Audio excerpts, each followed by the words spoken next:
Retomando então as oportunidades de lucro. Como buscar a oportunidade de lucro? Como buscar essas oportunidades no mercado? Para criar uma estratégia de marketing eficaz, você precisa levar em conta o ambiente mercadológico para decidir se entra ou sai, para avaliar o efeito de uma grande mudança, para posicionar sua empresa e ter êxito em determinado ambiente e para moldar o ambiente. Mas o ambiente é bastante complexo e você precisa de formas organizadas de pensar sua estratégia para capturar a magnificência, porém separar sinais de ruídos. Isso é importante. Você vai filtrar, né, aquilo que realmente interessa na sua estratégia e o que não interessa você vai separar, né? Algumas abordagens complementares. A economia clássica, oferta e procura, né? Nós conhecemos desde os primórdios do tempo. E barreiras de entrada e saída, né? Protecionismos. A antiga economia de organização industrial tem 5 agentes. Poder de guerra, acordo de preços, ciência da estratégia não cooperativa, equilíbrio do oligopólio e ciência da estratégia cooperativa com o valor líquido, né? Então, a roda do varejo ganha entrada com preços baixos, ganha confiança e credibilidade, acrescenta ofertas e aumenta preços. Se diferencia dos novos participantes, né? É uma reação responsável pela entrada da concorrência, né? Mantém os canibais na família versus não se canibalize, né? Que estratégia, né? O participante cria valor para todos os segmentos. Ou é a prática de agrupar todos os produtos em um só pacote.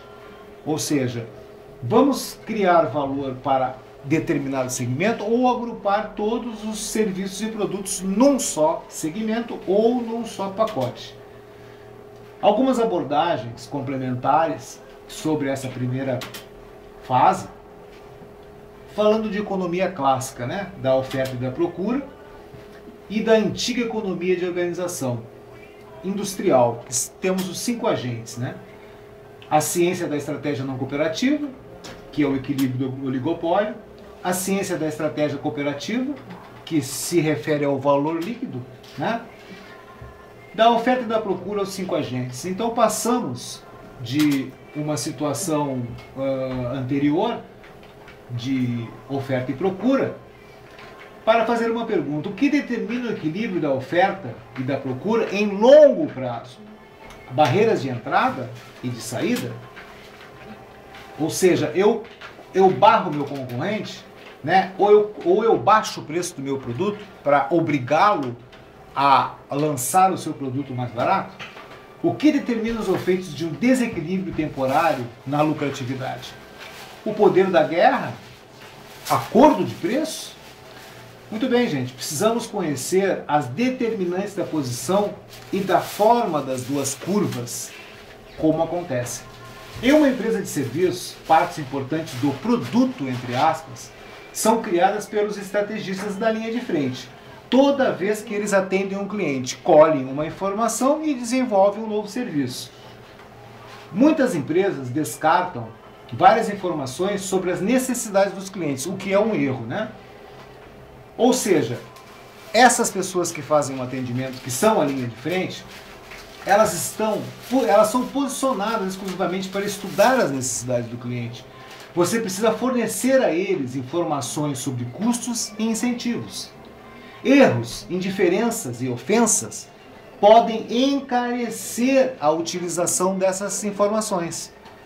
No entanto, os ganhos são obtidos em longo prazo, enquanto os custos em curto prazo. Ou seja, você tem que investir mais para obter um ganho maior depois, né?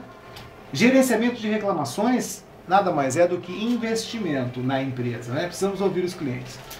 Usando os ciclos de clientes, vamos identificar a lucratividade da empresa em longo prazo, vamos identificar as pressões sobre os lucros, vamos identificar as formas de modificar a estrutura da indústria e vamos identificar os posicionamentos atraentes, né? Muito bem. Então temos, na escala dos 5 agentes, a ciência da estratégia não cooperativa, né? Temos aí lá em cima. Se você é tão inteligente, por que os outros não são? Né? Vamos fazer essa pergunta. Se você se considera tão inteligente, por que os outros não são, né? Quanto você pagaria para entrar em uma atividade atraente, né? Num negócio bom, rentável, lucrativo, né? Quanto você estaria disposto a pagar, né? Para isso, né? Precisamos saber, né? Primeiro, quais são as barreiras de entrada e quem vai superar essas barreiras, né? Quem vai superar as barreiras de entrada para poder entrar naquele segmento? Estamos então agora pela primeira vez na ciência da estratégia, gente. RBV. É um instrumento econômico utilizado para determinar o papel estratégico dos recursos disponíveis para uma empresa. O princípio fundamental da RBV é que a base para uma vantagem competitiva de uma empresa reside essencialmente na aplicação do pacote de recursos valiosos à disposição da empresa, né? E o RBV, que é o Resource Based View, é muito conhecido no mercado americano, né? Para nós aqui, nós ainda não estamos engatinhando nessa parte. Usando a ciência da estratégia não cooperativa, temos que prever a evolução do setor, decidir sobre a entrada e saída, né? Temos que saber a hora de entrar e a hora de sair, isso é muito importante. Identificar os principais concorrentes, decidir qual jogo você precisa participar, né? Qual jogo, quais são as regras desse jogo. Então, as comerciais ditas horizontais, elas preveem a evolução do setor com o aumento de lucros, porque elas são horizontalizadas, né? O aumento dos lucros é a tendência do que está à frente, ir mais à frente, e do que perde vantagem, perder mais vantagem. É uma estratégia horizontal.